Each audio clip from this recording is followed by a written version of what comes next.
Olá, pessoal, tudo bem com vocês? Eu sou Micael, sou analista junguiano e hoje venho conversar com vocês sobre duas criaturas do folclore nacional. Por quê? Hoje é dia 22 de agosto, é Dia Nacional do Folclore Brasileiro. O mês de agosto todo é comemorado, né, o folclore nacional. E por esse motivo eu gostaria de falar com vocês sobre essas duas criaturas segundo a perspectiva junguiana. A minha formação eu tenho especialização em psicologia hospitalar pelo HC de São Paulo e também sou especialista em psicologia junguiana pelo IGEP, também de São Paulo. Hoje, além dos atendimentos clínicos, eu coordeno alguns grupos de estudo e dou supervisão para profissionais da área. Então, essa é a nossa intenção, é reimaginar duas criaturas folclóricas segundo a narrativa junguiana. Quais são os nossos objetivos? O nosso objetivo é fazer uma releitura dos mitos a partir da perspectiva junguiana. Então, os mitos, as lendas, o folclore como um todo, pode ser lido de diversas maneiras. Você pode fazer uma leitura social, você pode fazer uma leitura histórica, antropológica, psicológica, que é a que eu proponho, e uma não anula a outra necessariamente. Pelo contrário, eu acredito que essas múltiplas leituras enriquecem e ampliam o debate, a conversa. Então, o que a gente vai fazer aqui hoje é uma das possibilidades, é uma leitura possível. Então, nós vamos reimaginar o que o texto esconde. Então, será que tem algo mais sendo dito no texto, além do que está escrito? A gente vai tentar pegar o que está nas entrelinhas, aquilo que resiste ao texto no texto, sem deixar de ser texto. Esse é o nosso objetivo hoje, né? Fazer essa releitura, reimaginar o que o texto está falando.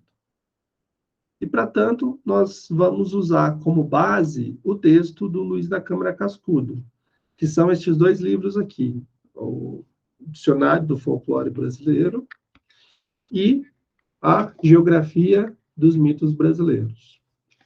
Quem foi o Luiz da Câmara Cascudo? Ele foi historiador, sociólogo, musicólogo, antropólogo, etnógrafo, folclorista, poeta, cronista, professor, advogado e jornalista brasileiro. Então, esse é o homem, né, que, deixa eu pôr uma foto dele aqui, que fez essa coletânea das lendas e dos contos brasileiros relacionados ao folclore. Então, esses são os textos base que a gente vai usar para fazer a releitura, ok? E qual é o nosso método? Como faremos essa releitura? Nós vamos viajar. Vamos viajar aqui junto. Como é essa viagem? É uma viagem sem sair do lugar, mas adentrando ao que o texto propõe. Então, o método, eu coloquei aqui esse poema do Fernando Pessoa, eu acredito que dá o norte de como a gente faz essa releitura, de como a gente pode viajar sem sair do lugar. Então, para onde o texto leva? Para onde aquilo que é lido gera o que em nós? Que tipo de pensamento? Que tipo de sentimento? Ok? Então, esse é o nosso método de viagem. Bora começar? Então, essa talvez seja a canção mais, né, conhecida das pessoas sobre a cuca. Então, a gente vai falar primeiro da cuca e depois a segunda criatura logo em seguida. Então, Nana Nenê, a cuca vem pegar. Mamãe foi na roça, papai foi trabalhar. Então, vamos viajar juntos. O que essa canção te arremete? O que você pensa? O que você sente quando escuta isso? Acessa aí. Então, não sei se era uma canção cantada para você, se não, se você conhece, né, da tradição mesmo, mas fica com isso. Pensa na música. Então, Nana, nenê, a cuca vem pegar. Mamãe foi na roça, papai foi trabalhar. Então, o que que ela remete? Parece que alguém cuida dessa criança. Alguém cuida enquanto a mãe e o pai não estão. E quem é essa que vem pegar? Quem que é essa tal de cuca que vem pegar? Aqui uma variante da música, né, que o Cascudo colheu aí no Brasilzão. Durma, meu bem, meu benzinho, que a cuca já aí vem. Aí eu pergunto para você, como é que você dorme sabendo que algo ou alguém já vem? Como é que fica seu nível de ansiedade? Sabendo que alguém está vindo. Aqui uma outra versão. Vai, Ticuca, sai daqui, para cima do telhado. Deixa dormir o menino, o seu sono sossegado. Opa, nas duas anteriores, a coisa, seja lá o que for, vai chegar. Nessa aqui, ela já está presente. E aí a pessoa que canta, que nina, está falando assim: vai para cima do telhado. E se esse telhado que a canção menciona não for literal? E se a gente reimaginar esse telhado como se fosse metafórico? De que telhados estaria se falando? Que tipo de telhado a canção fala? E por que espantá-la lá para cima e não para bem longe? Então fica com essa informação aí e vamos dar seguimento. Então, quem é essa tal de Cuca? Aí você pode pensar, você pode ter essa referência, assim como eu tive na infância. Ah, é o jacaré do sítio do Pica-Pau Amarelo. Bem, aquela é a versão do Monteiro Lobato. Mas a cuca, segundo a tradição popular, não necessariamente tem aquele formato. Aquela foi a maneira como o Lobato visualizou e imaginou a cuca. Então a gente vai ficar com o que está no texto. E aí o texto diz: a cuca ou coca é um ente velho, muito feio, desgrenhado, que aparece durante a noite para levar consigo as crianças inquietas, insones ou faladores. Para muitos, a cuca é apenas uma ameaça sem forma. Bem, segundo o texto, ela aparece à noite e é uma ameaça sem forma. Imagine aí agora, o que de velho, feio, te aparece à noite? Talvez até sem forma. No dia a dia mesmo. Não precisa ir lá nas entranhas do Brasil para pensar, não. Pensa aí, você, agora, no seu dia a dia. O que aparece à noite? De velho, de feio, às vezes sem forma. Botar a cabeça no travesseiro é sinônimo de dormir no mesmo instante. Não é? Você dorme na hora. Você deitou, você dorme.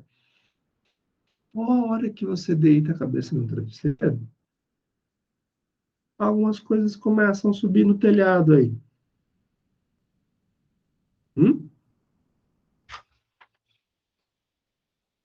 A maioria, porém, identifica como uma velha, bem velha, enrugada, de cabelos brancos, magríssima, corcunda e sempre ávida pelas crianças que não querem dormir cedo e fazem barulho.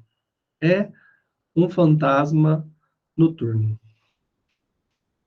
Será que se a gente fizer uma releitura do que está sendo falado, a gente poderia pensar em pensamentos velhos, sentimentos feios, desgrenhados, atitudes que a gente tem que são corcundas, que aparecem na hora de dormir? Será que tem pensamento velho, na hora que você põe a cabeça no travesseiro, que sobem no telhado da morada? Se a gente imaginar o nosso corpo como uma morada, como uma casa, qual parte seria o telhado? Será que é por isso que a canção está falando? Vai, Ticuca, para cima do telhado.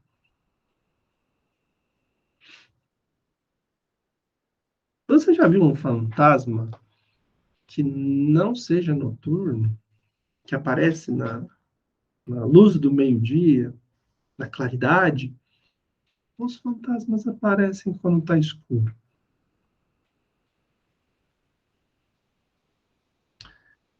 A Cuca é uma figura em todo o Brasil nas canções de Niná. Não há sobre ela episódios nem localizações. Espera aí, o texto está falando que está no Brasil todo, presente nas canções do Brasil inteiro. Mas não há episódios nem localizações. Como assim? Então está em toda parte, mas nunca se disse quem carregou e como o faz. O que é que está em toda parte? Se a gente pensa na perspectiva junguiana, Jung propõe, né, um inconsciente coletivo. O inconsciente coletivo estaria em todas as partes ao mesmo tempo. E aí, essa, né, tá em toda parte, mas não tem, não se fala como carregou, ou quem carregou, ou como faz. Então não sai no jornal assim, criança fulana de tal, da rua tal, foi raptada na última noite. Marcas pelo quarto indicam rapto pela cuca. Então é um negócio que está presente no Brasil todo, mas não tem episódios, não tem localização. É como se tivesse e não tivesse ao mesmo tempo, não é? E a narrativa junguiana vai falar sobre um inconsciente que é compartilhado, que é universal, mas que as vivências destes conteúdos coletivos, eles são individuais, eles são únicos. É o problema dos universais, né? Então, é uma coisa que acomete todo mundo, mas de uma maneira única, de uma maneira singular. Então, vamos dar sequência. Então, em Portugal, o nome popular da abóbora é coca. Pensa agora aí, uma abóbora vazia, aí você corta os lugares dos olhos e da boca, coloca dentro dela uma vela e deixa ela num lugar remoto, ermo, de noite, para amedrontar crianças ou aldeões tímidos. Vocês já viram uma imagem assim? Olha a tradição portuguesa. Essa descrição é algo parecido com isso aqui?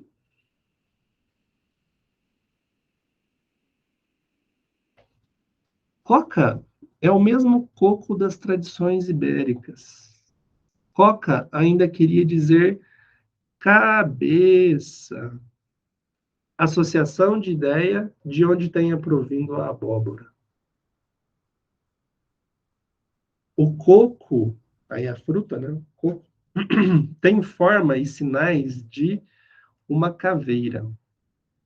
Os portugueses, quando viram pela primeira vez o coco, acharam parecido com uma caveira e aplicaram o nome que lhes era familiar em Portugal.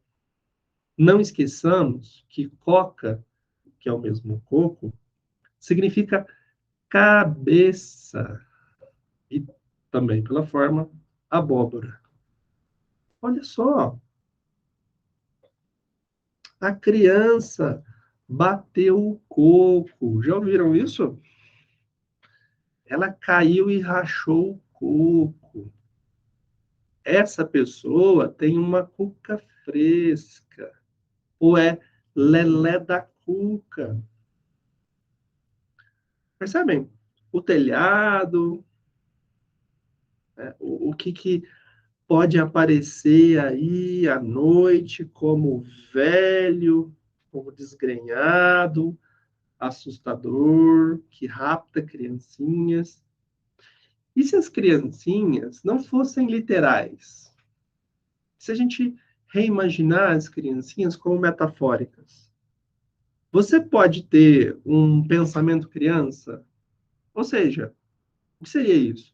Um pensamento novo, que acabou de nascer, que tenha poucos dias, semanas de vida, ou atitude.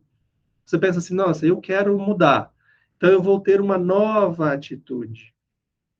Uma atitude criança, que precisa ali de substância, que precisa de cuidado para crescer, para se fortalecer, mas que à noite pode vir uma atitude velha, ou um pensamento velho, um sentimento velho e engolir.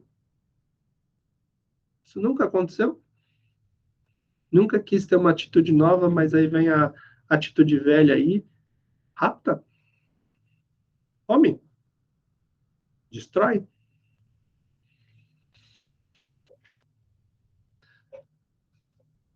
Mas ainda existe o elemento africano, que no Brasil sempre deve ser procurado. Então a gente não pode esquecer da tradição africana.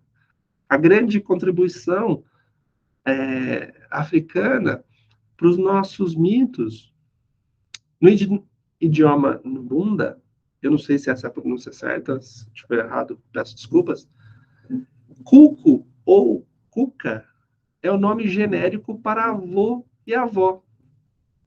Então envolve a impressão de velhice, decrepitude, acabrunhamento físico.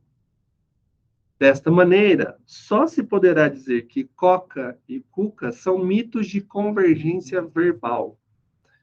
Neles resumem espécimes africanos, europeus e ameríndios. Então, é um nome que reúne assombros de povos que se encontraram no Brasil.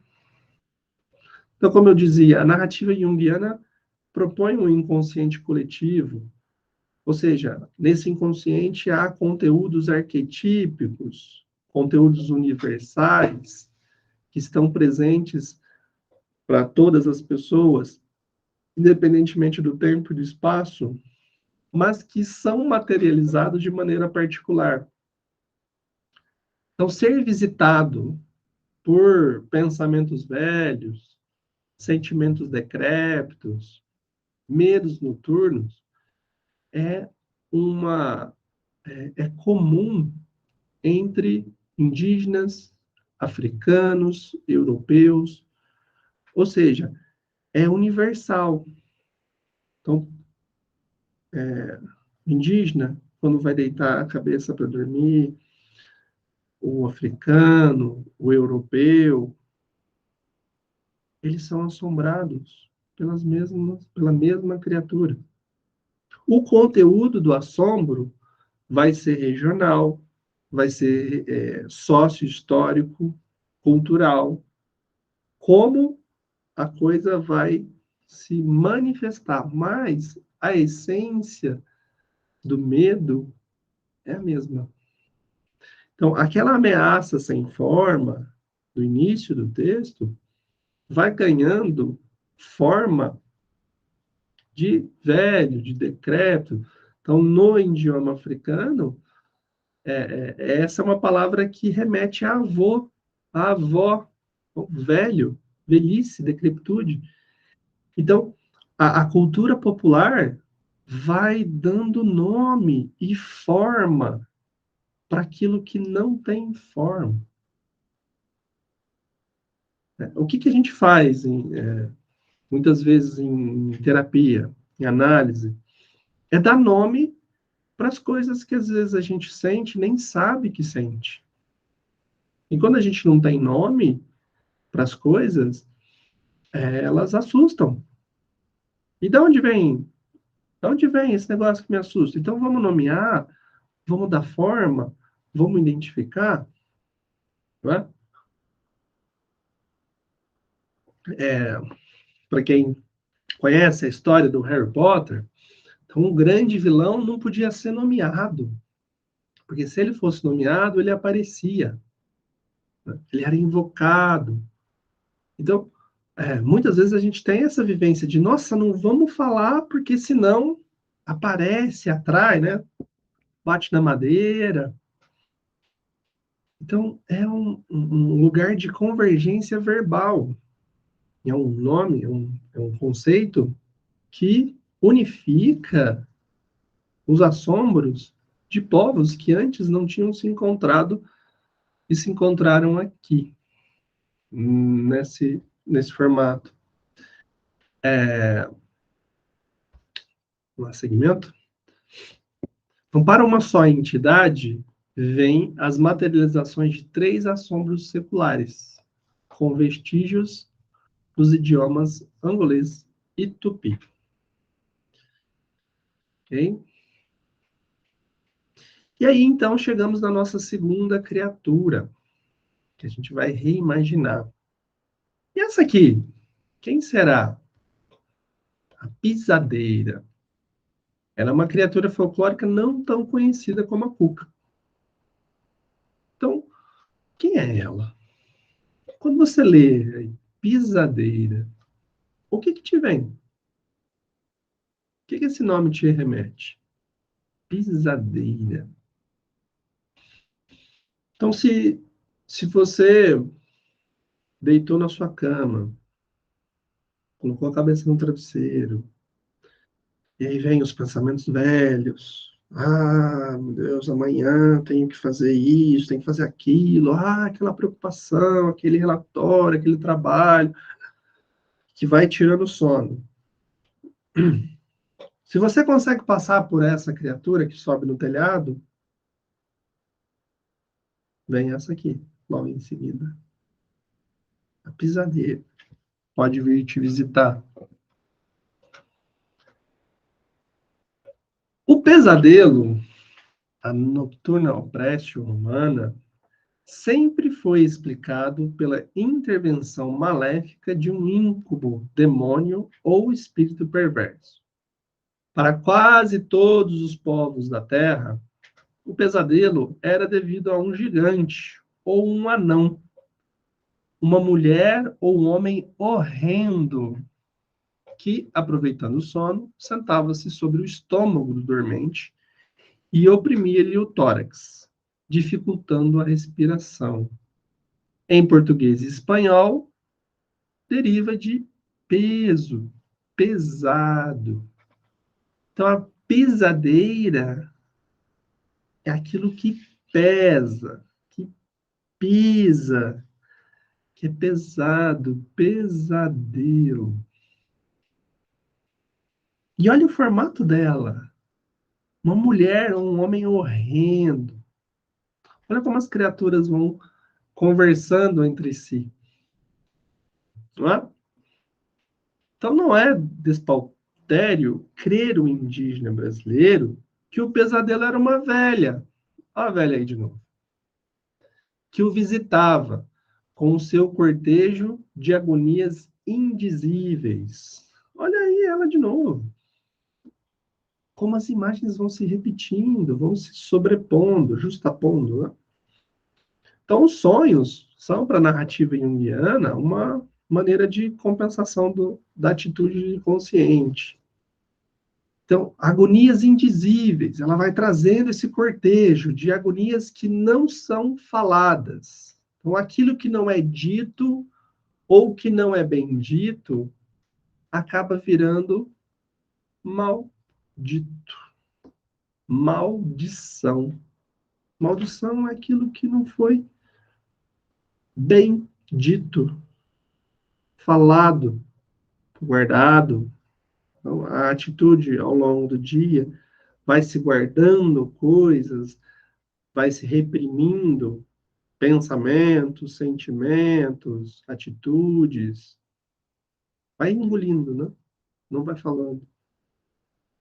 E aí à noite, quem é que vem? Vem aquela, trazendo as agonias indizíveis, pesando. Então, os sertanejos do Nordeste brasileiro creem numa velha ou um velho de barbas brancas, que lhe assanha a face durante a opressão. Amanhecem fatigados e quase todos dizem ter lutado com um fabuloso velho que possui força espantosa. Então, que velho é esse que possui uma força espantosa? Vamos sair do velho literal e vamos para o velho metafórico. Não temos pensamentos, sentimentos, atitudes velhas, decrépitas, que já deviam ter mudado, mas que tem uma força espantosa que não deixa ir, que não deixa mudar, que vai lá e te sabota, que vai lá e te puxa o seu tapete. Vai lá, você quer começar um regime, e aí você começa lá, o regime criança, novo, atitude nova, recém-nascida. E aí vem o quê? A atitude velha e acaba com o seu planejamento, com seu comer direito, 3 em 3 horas, sei lá, tomando água, não é? Isso, visita à noite. Naturalmente, o pesadelo, com tais e tão eruditas e espalhadas credenciais, continua figurando no folclore do Brasil com as mesmas roupagens de outrora. Sua legitimidade reside na velhice. Então o pesadelo vai ganhando forma, não é? Vai tendo aquilo que era antes sem forma, assim como a cuca, vai ganhando forma na crença popular. A crença popular vai desenvolvendo ferramentas para falar daquilo que é universal, que está no Brasil todo, nas canções do Brasil todo, mas que não tem episódio nem localização, não é? Aqui, né, um exemplo, do lado da esquerda, né, a minha esquerda, a Pisadeira, uma arte do Felipe Meneghetti, meu irmão, é o mesmo sobrenome, então sim, é meu irmão, ele fez, e do lado o Pesadelo de Fuseli, de 1781. O Pesadelo pisa, né? Oprime. Uma pisadeira te visita à noite pisando, sugando aquilo que você não disse, aquilo que ficou talado, não é? E aqui, para a gente poder finalizar, eu quero fazer uma outra leitura, agora a partir de um texto psiquiátrico. Então, a gente teve como base a leitura, né, dos mitos, segundo o folclorista Câmara Cascudo. Agora a gente vai olhar para o texto psiquiátrico. Vamos ver se tem algum paralelo. A insônia é a dificuldade para iniciar ou manter o sono. Essa é a definição de insônia, segundo o texto psiquiátrico. Um breve período de insônia está associado, na maioria das vezes, à ansiedade, seja como sequela de uma expectativa de ansiedade ou de uma antecipação de uma experiência provocadora de ansiedade. Por exemplo, um exame ou entrevista de emprego. Os pacientes podem não experimentar ansiedade por si. Então, não precisa necessariamente ter um transtorno de ansiedade antes para ter a insônia. Mas descarrega-la através de canais fisiológicos, podem queixar-se principalmente de sentimentos apreensivos ou pensamentos ruminativos que parecem impedi-los de adormecerem. Olha só, pensamentos ruminativos, estão ruminando, que nem a vaca, né? Que fica mastigando, mastigando, mastigando. E fica rodando, rodando. Na hora de dormir, nunca aconteceu isso com ninguém?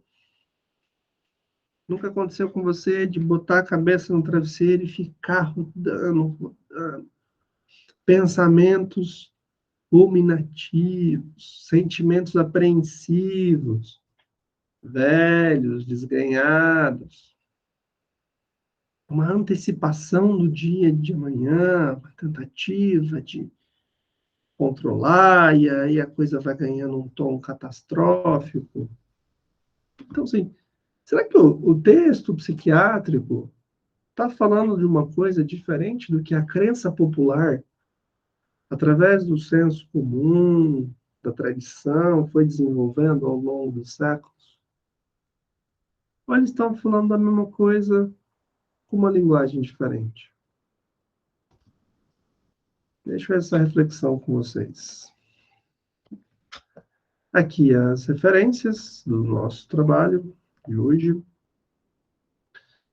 E aqui, né, as minhas redes na verdade, minha rede, né, o Instagram, para quem quiser um contato ou um e-mail para conversar sobre esse tema, o que ficou aí, o que te visitou durante a nossa fala, durante a nossa conversa. Fiquem à vontade para mandar perguntas, para a gente manter esse papo.